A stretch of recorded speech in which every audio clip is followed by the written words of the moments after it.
ดีค่ะนัดอยู่ดีๆดูแลอารมณ์จัดการตัวเองในชีวิตประจำวันค่ะช่วงนี้คุณรู้สึกขี้เกียจไม่มีแรงตัวหนักๆหรือว่ารู้สึกห่อเหี่ยวบ้างหรือเปล่าคะหรือว่าในครอบครัวของคุณมีประวัติของผู้ป่วยที่เป็นโรคอ้วนเบาหวานคอเลสเตอรอลสูงหรือว่าเป็นภูมิแพ้หรือเปล่ายินดีต้อนรับเข้าสู่โลกของคาฟาค่ะวันนี้เราจะคุยกันถึงอาการของคนที่มีคาฟามากเกินไปและวิธีเรียกคืนสมดุลให้กับคาฟาของเราวันนี้อยู่ดีๆคุยกันเรื่องนี้ค่ะ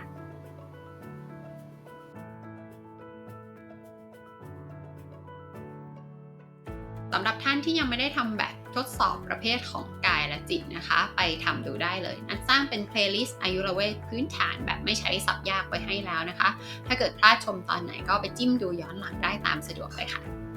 คุณสมบัติของคาฟาเนี่ยปกติก็จะแบบเป็นคนหวานน่ารักจริงใจ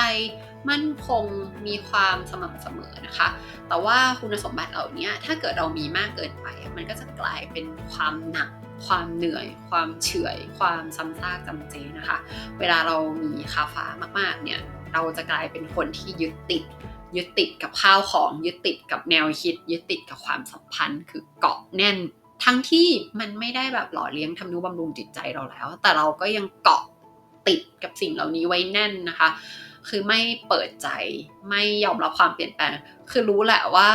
มันต้องเปลี่ยนแปลงได้แล้วแต่ก็ยังเลือกที่จะแบบเกาะสิ่งเหล่านี้ไว้ไม่สามารถปล่อยมือไม่สามารถปล่อยวางได้นะคะเวลาที่เรามีข่าวฟ้ามากๆแบบนี้มันก็สามารถพัฒนากลายเป็นโรคซึมเศร้าได้หรืออีกอาการหนึ่งที่เจอบ่อยก็จะเป็นไม่มีแรง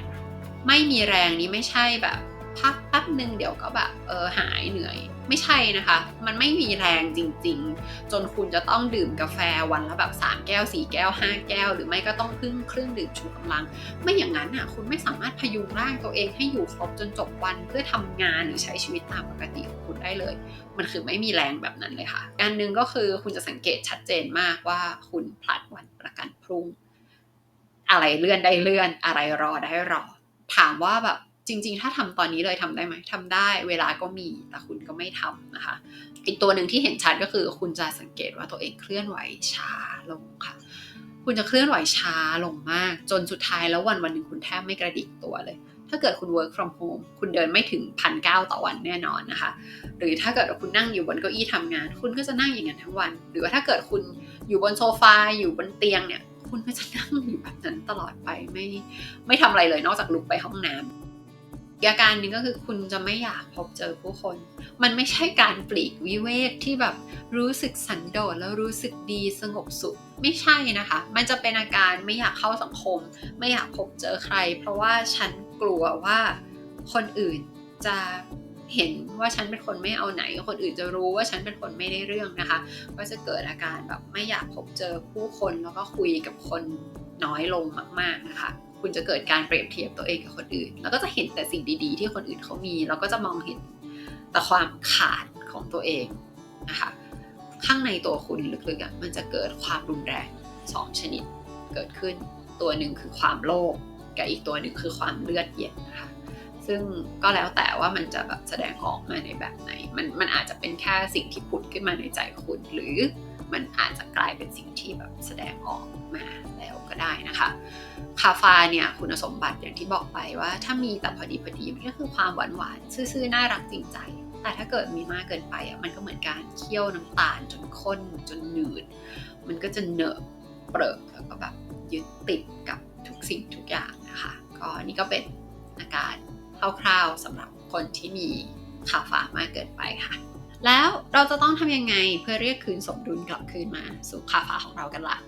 คีย์เวิร์ดแรกเลยก็คือเราจะต้องกระตุ้นตัวเองให้มีความตื่นตัวมากขึ้นกว่านี้ค่ะสำหรับคนที่มีคาฟามากๆแค่ลืมตาตื่นแต่ละวันก็รู้สึกเหนื่อยแล้วนะคะรู้สึกวันนี้น่าเบื่อแล้วทั้งที่วันยังไม่ทันเริ่มเลยเพราะว่าวันทุกวันของเขาเหมือนกันหมดค่ะเจอผู้คนเดิมๆกินอาหารแบบเดิมทำกิจกรรมก็เหมือนเดิมเลี้ยวรถไปทำงานก็ทางเดิมเลี้ยวรถกลับบ้านก็ทางเดิมนะคะดูหนังฟังเพลงเล่นเกมช้อปปิ้งไม่ช่วยอะไรเลยไม่ได้ทำให้รู้สึกสนุกหรือรื่นรมแล้ววันเวลาก็จะหมดไปนะคะถ้ายิ่งมีคาฟามากไปมากกว่านั้นอีกเนี่ยคุณก็จะเริ่มรู้สึกว่าไม่อยากอาบน้ำไม่อยากแต่งตัวเพราะว่าแบบมันต้องใช้พลังเยอะต้องใช้แรงเยอะ แล้วการก้าวขาออกจากบ้านเนี่ยยิ่งต้องใช้พลังใจมากเลยนะคะสุดท้ายคุณก็จะไม่อยากออกบ้านถ้ายิ่งเป็นคนที่ work from home อยู่แล้วเนี่ยก็จะไม่ออกบ้านเลยก็จะสั่ง food delivery หรือไม่ก็เวฟอาหารกินไปอุ่นอาหารกินซ้ำแล้วก็ต้มมาม่านะคะถ้าเกิดคุณเป็นแบบนี้แค่นานๆทีหรือว่าเป็นเฉพาะวันเสาร์อาทิตย์เนี่ยอันนี้เข้าใจได้แต่ถ้าเกิดคุณเป็นแบบนี้ทุกวันก็ถึงเวลาที่คุณจะต้องทำ challenge กับตัวเองแล้วค่ะทำ challenge กับตัวเองโดยการพาตัวเองออกจากบ้านค่ะใช่ค่ะคุณคงไม่เคยรู้มาก่อนว่าการพาตัวเองออกไปจากบ้านเป็นการดูแลตัวเองชนิดหนึ่งโดยเฉพาะอย่างยิ่งสำหรับคนที่มีค่าฟ้ามากเกินไปค่ะ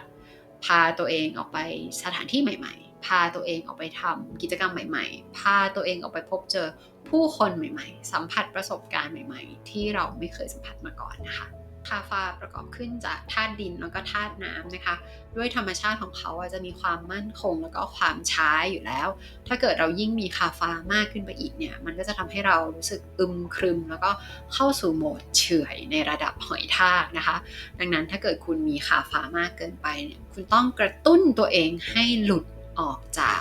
ความจืดชืดเฉยชาเฉื่อยชาในชีวิตประจำวันค่ะกิจวัตรในชีวิตประจำวันของเรามันคือสิ่งที่ถูกเซตไว้ในอดีตคุณเซตสิ่งเหล่านี้อาจจะเมื่อ3ปี5ปีหรือ10ปีที่แล้วนะคะเพื่อทำให้กิจวัตรประจำวันของคุณมันง่ายแต่คุณอาจจะไม่ได้เฉลียวใจว่าการใช้ชีวิตง่ายๆสบายๆของคุณมันได้กลายมาเป็นคอมฟอร์ตโซนที่ห่อหุ้มคุณไว้จนคุณไม่รู้สึกรู้สากับอะไรอีกต่อไปแล้วค่ะดังนั้นคำถามของนั้นก็คือคุณทำอะไรใหม่ๆครั้งสุดท้ายเมื่อไหร่คะเมื่อไหร่ที่คุณทำสิ่งที่คุณสนุกตื่นเต้นรู้สึกสดชื่นมีชีวิตชีวาคุณทำสิ่งเหล่านั้นครั้งสุดท้ายเมื่อไหร่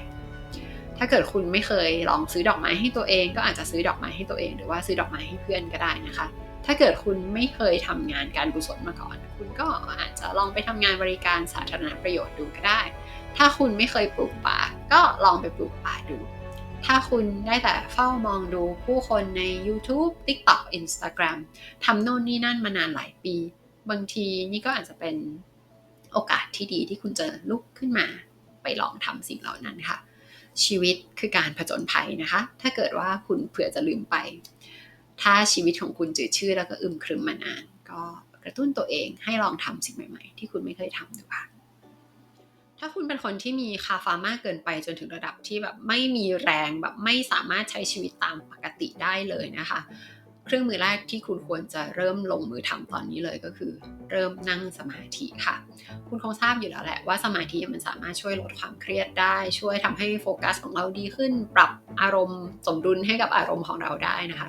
แต่ตัวหนึ่งที่คุณอาจจะยังไม่รู้ก็คือสมาธิสามารถช่วยเราฟื้นฟูพลังช่วยเติมพลังให้เราได้เหมือนเวลาที่น้ำมันรถหมดแล้วเราไปปั๊มน้ำมันเพื่อเติมน้ำมันสมาธิสามารถเติมพลังให้เราได้ในระดับนั้นเลยค่ะเวลาที่เรานั่งสมาธิเวลาที่เราทำสมาธินะไม่ได้จำกัดเฉพาะว่าแค่นั่งสมาธิเท่านั้นเวลาเราทำสมาธิระบบประสาทของเราจะอยู่ในโหมดของการพักผ่อน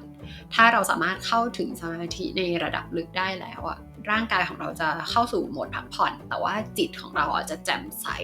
จะขยายกว้างแล้วก็จะเกิดความตื่นตัวมากๆนะคะถ้าเราสามารถมาถึงสมาธิในระดับนี้ได้เนี่ยก็จะทำให้ร่างกายได้รับการซ่อมแซมส่วนที่สึกหรอแล้วเราก็จะได้รับการเติมพลังค่ะถ้าคุณมีคาฟาเสียสมดุลอย่างรุนแรงนะคะแนะนำให้คุณทำสมาธิเลยเช้าเย็นทุกวันต่อเนื่องอย่างน้อย1 เดือนนะคะแล้วคุณจะเห็นผลลัพธ์ที่แบบก้าวกระโดดเลยจริงๆสมาธิก็ดีกับทุกคนอยู่แล้วแต่ว่าถ้าคุณคาฟาเสียสมดุลสมาธิเป็นสิ่งที่ต้องทำเลยค่ะหนึ่งในเหตุผลสำคัญที่ทำให้เรามีคาฟาอยู่ในกายแล้วก็จิตมากเกินไปนะคะก็เป็นเพราะว่าอาหารที่เรากินค่ะดังนั้นเราต้องใส่ใจสิ่งที่เรากินเป็นอย่างดีนะคะให้ระวังเรื่องคอมฟอร์ตฟู้ดของตัวเองค่ะคอมฟอร์ตฟู้ดคืออาหารที่เรากินย้อมใจในวันที่เราเจอสึกหนักเจอเรื่องแย่ๆเรื่องยากๆมาแล้วเราก็จะแบบฮีลใจตัวเองด้วยการกินสิ่งเหล่านี้นะคะไม่ว่าจะเป็นช็อกโกแลตไอศครีมชีสเบคอนต็อกโบกกิ 3 ชั้นหมูกระทะนะคะแล้วแต่เลยค่ะเพราะว่าแต่ละคนก็มีคอมฟอร์ตฟู้ดไม่เหมือนกันระวังคอมฟอร์ตฟู้ดของตัวเองดีๆเพราะว่าจริงๆแล้วคนที่มีคาฟามากเกินไปไม่ควรกินของหวานของทอดของมันนะคะ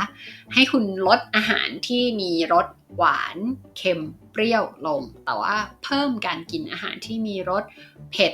ขมแล้วก็ฝาดอาหารรสเผ็ดขมฝาดคุณฟังแล้วอาจจะตกใจอาจจะรู้สึกแบบอะไรอะ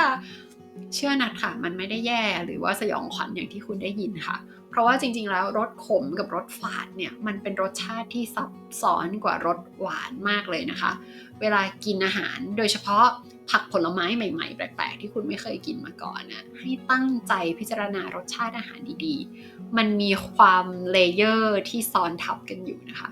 แล้วคุณจะรู้สึกตื่นเต้นเวลาที่ได้กินผักใหม่ๆที่แปลกๆที่คุณไม่เคยกินคุณจะรู้สึกสนุกกับการกินมากขึ้นค่ะลองดูนะคะในระหว่างนี้นัดอยากให้คุณลองสังเกตพฤติกรรมการกินของตัวเองดูนะคะว่าวันหนึ่งเรากินผักผลไม้กี่ชนิดลองจดบันทึกดูค่ะแล้วก็ติดตามผลดูว่าใน1สัปดาห์เรากินผักผลไม้อะไรไปบ้างนะคะเป้าหมายของเราคือเราควรจะกินผักผลไม้ให้หลายๆชนิดแล้วก็หลายๆสีสันนะคะคุณอาจจะแบบคุณนัทไม่ชอบกินผักอ่ะกินผักเม็ดหรือแบบน้ำผักผลไม้รวมได้ไหมถ้าคุณอยากได้แค่แร่ธาตุกับไฟเบอร์ก็คงต้องตอบว่าได้ค่ะแต่ว่าสิ่งสำคัญที่ตอนนี้คุณต้องการและในผักเม็ดและน้ำผักผลไม้กล่องไม่สามารถให้คุณได้ก็คือมันขาดพลังชีวิตค่ะอาหารเนี่ยคุณคงจะเคยได้ยินมาเยอะแหละว่าไม่ควรกินอาหารอุ่นซ้ำนะไม่ควรกินอาหารแปรรูปนะเหตุผลหลักๆก็คือเพราะว่ามันพลังชีวิตมันหายไปจากอาหารพวกนี้นะคะในเมื่อเราเป็นคาฟาที่แบบไม่ค่อยมีแรงเหนื่อยง่ายเพลียเหลือเกินอยู่แล้วเนี่ยเวลาเรากินอาหารก็เพื่อไม่ใช่แค่เติมสารอาหารให้ร่างกายแต่เราต้องการเติมพลังชีวิตให้ร่างกายด้วยนั่นคือเหตุผลว่าทำไมคุณถึงควรกินอาหารที่มีพลังชีวิตดีๆให้พลังงานดีๆกับเราในผักเม็ดกับน้ำผักผลไม้กล่องเนี่ยมันไม่มีพลังชีวิตค่ะอย่างเวลากินผลไม้ก็เหมือนกันเราไม่ควรกินผลไม้ที่มีรสหวานอย่างเดียวเนาะเพราะว่าคนมีคาฟามากเกินไปควรจะลดปริมาณของหวานใช่ไหมคุณสามารถเลือกไปกินเป็นผลไม้ที่มันมีรสฝาดผสมอยู่ด้วยได้นะคะเช่นแอปเปิ้ลมะม่วงนะคะมะม่วงดิบนะคะไม่ใช่มะม่วงสุกมะม่วงสุกคือหวานนะคะไม่ได้นะคะก็แอปเปิ้ลมะม่วงดิบทับทิมหรือว่าพวกผลไม้ในตระกูลเบอร์รี่ต่างๆเชอร์รี่นะได้หมดเลยค่ะผลไม้ที่มันเนื้อแน่นๆหวานๆอย่างพวกอะโวคาโดหรือกล้วยหอมหรือทุเรียนเนี่ยหยุดไปก่อนเลยนะคะรออาการคาฟาเสียสมดุลของคุณมันดีขึ้นแล้วค่อยไปแอบกินนิดนึงค่ะเครื่องเทศ2อย่างที่เราควรจะทำความรู้จักเขาเป็นอย่างดีแล้วก็มีติดบ้านไว้ตลอดนะคะคือขิงกับขมิ้นค่ะขิงเนี่ยให้เลือกขิงสดเอามาต้มชงเป็นน้ำดื่มนะคะดื่มได้เลยวันละ 4-5 แก้วโดยที่ไม่ต้องเติมน้ำตาลแต่ถ้ากินแบบนี้ไม่ได้จริงๆก็อนุโลมว่าใส่น้ำผึ้งได้นิดหน่อยค่ะเวลาเรากินเนี่ยให้กินแบบขิงสดเพราะว่ามันจะได้อโรมาหอมๆเพราะว่าเวลาเราต้มขิงสดๆลงไปมันจะเกิดสกัดน้ำมันออกมาด้วยเนาะเราก็จะได้ประโยชน์จากการได้กลิ่นขิงด้วยแล้วก็รสชาติที่ได้จากน้ำขิงสดๆเนี่ยมันอร่อยกว่าขิงซองแบบเทียบกันไม่ติดเลยค่ะส่วนขมิ้นเนี่ยก็คือตัวเดียวกันกับขมิ้นชันนั่นแหละจะกินเป็นอาหารก็ได้อาหารไทยมีเมนูที่ใส่ขมิ้นเยอะอยู่แล้วนะคะหรือว่าจะเลือกกินเป็นแบบแคปซูลก็ได้ค่ะทั้งขมิ้นแล้วก็ขิงเนี่ยเป็นซูเปอร์ฟู้ดนะคะคนไทยถือว่าโชคดีมากเราสามารถเข้าถึง2 อย่างนี้ได้ง่ายราคาไม่แพงนะคะเรามีของดีอยู่ในประเทศของเราอยู่แล้วใช้ให้เป็นประโยชน์ค่ะอีกวิธีหนึ่งที่ดีมากๆนะคะคือให้ออกไปรับพลังงานดีๆจากธรรมชาติค่ะวิธีที่ต้องทำเลยนะคะคือจะต้องรับแสงแดดให้เพียงพอค่ะแสงแดดที่ดีที่สุดคือแสงแดดตอนเช้าเพราะว่าเราจะได้รับบรรยากาศดีๆที่เมืองยังไม่ตื่นดีคนยังไม่พลุกพล่านนะคะแล้วก็ได้รับแสงแดดอุ่นๆด้วยค่ะแต่ถ้าเกิดคุณตื่นไม่ไหวจริงๆเนี่ยก็ไม่รู้แหละค่ะยังไงก็ต้องหาทางทำให้ตัวเองได้ตากแดดให้ได้นะคะวันละ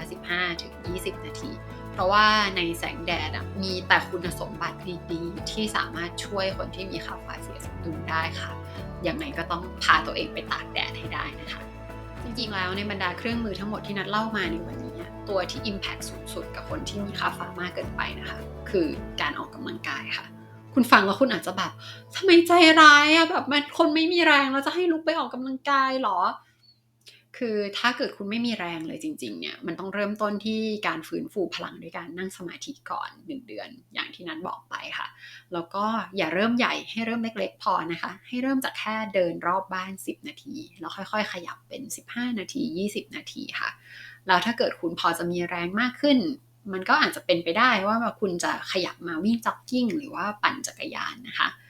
อย่าหักโหมค่ะคือคุณจะต้องรู้จักสภาพร่างของตัวเองนะเพราะว่าร่างกายเราเนี่ยมันไม่เหมือนสมัยเด็กๆเวลาที่เราเด็กๆเนี่ยสักเดือน2 เดือนเราก็อาจจะฟื้นฟูกำลังของเรากลับคืนมาได้แต่พอเราอายุมากขึ้นน่ะบางทีมันอาจจะต้องใช้เวลา3 เดือน6 เดือน10 เดือนก็ได้ให้คุณรู้ตัวเองแต่ที่นัทอยากจะบอกก็คือสำหรับคนที่คาฟาเสียสมดุลน่ะคุณสามารถเล่นไปได้จนถึง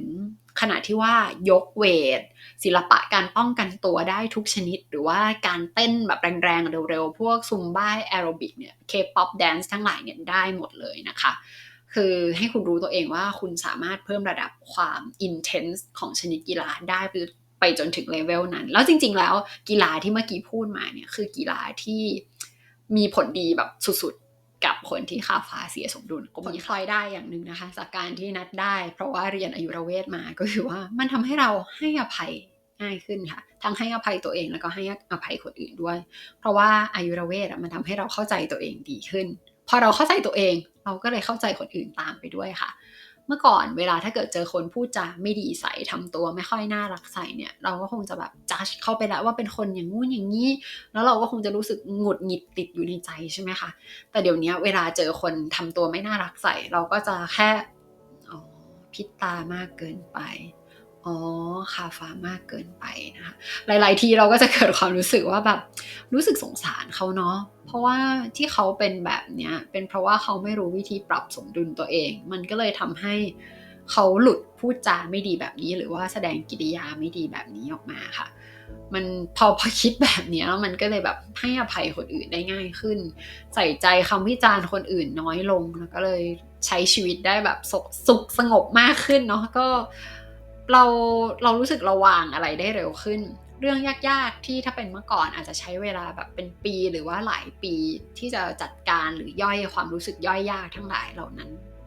ให้มันจบลงได้เนี่ยทุกวันนี้มันก็ทำได้เร็วขึ้นบางอย่างก็สามารถทำได้ในหลักแบบภายในไม่กี่ชั่วโมงบางเรื่องก็ถ้ายากๆหน่อยเนี่ยก็สามารถ